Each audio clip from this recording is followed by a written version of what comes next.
കോഴിക്കോട് താമരശ്ശേരിയിൽ സ്വകാര്യ ബസ് ഇടിച്ച ബൈക്ക് യാത്രികന് ഗുരുതര പരിക്ക്. അമിത വേഗത്തിലെത്തിയ ബസ് തെറ്റായ ദിശയിലെത്തിയാണ് അപകടമുണ്ടാക്കിയത്. അപകടത്തിന്റെ CCTV ദൃശ്യങ്ങൾ പുറത്ത്.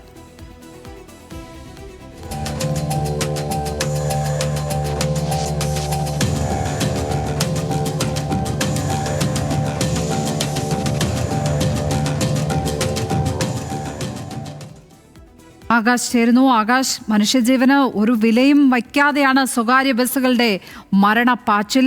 ഈ ബസ് ഡ്രൈവർക്കെതിരെ കേസെടുത്തിട്ടുണ്ടോ? വിവരങ്ങൾ എന്താണ്?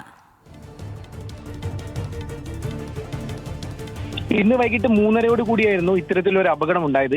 കൊയിലാണ്ടിയിൽ നിന്നും താമരശ്ശേരിയിലേക്ക് വരികയായിരുന്ന ബസ്സാണ് എതിർദിശയിലെത്തിയ സ്കൂട്ടറിനെ ഇടിച്ചിട്ടത്. യുണൈറ്റഡ് എന്നു പേരുള്ള ബസ്സാണ് ഇത്തരത്തിൽ എതിർദിശയിലേക്ക് കടന്ന് ബൈക്ക് യാത്രികനെ ഇടിക്കുന്നത്. ഇതിൽ വയനാട് സ്വദേശിയായ അഭിനവിന് ഗുരുതരമായി പരിക്കേറ്റിട്ടുണ്ട്. മത്സരപ്പാച്ചിൽ തന്നെയാണ്, ബസ്സുകൾ തമ്മിലുള്ള മത്സരപ്പാച്ചിലുകൾ തന്നെയാണ്. ഒരു വണ്ടിയെ ഓവർടേക്ക് ചെയ്യാൻ വേണ്ടി ബസ് എതിർദിശയിലേക്ക് മാറ്റുന്നതും കൂടാതെ തന്നെ ബൈക്ക് യാത്രികൻ വന്ന് ബസിന്റെ മുൻഭാഗത്ത് ഇടിക്കുന്നതുമാണ് CCTV ദൃശ്യങ്ങളിലൂടെ കാണുന്നത്. ഇതിൽ തന്നെ വ്യക്തമാണ് ബസ് അമിത വേഗത്തിലെത്തി മറ്റൊരു ദിശയിലേക്ക് കയറിയപ്പോഴാണ് ഇത്തരത്തിലുള്ള അപകടം ഉണ്ടായിരിക്കുന്നത്. ഇതിൽ അപകടത്തിന് ഇരയായ വയനാട് സ്വദേശി അഭിനവിനെ കോഴിക്കോട് മെഡിക്കൽ കോളേജ് ആശുപത്രിയിൽ ചികിത്സയ്ക്കായി എത്തിച്ചിരിക്കുകയാണ്. കൂടാതെ തന്നെ ഇയാൾക്ക് അതീവ ഗുരുതരമായി തന്നെ പരിക്കേറ്റിട്ടുണ്ട്.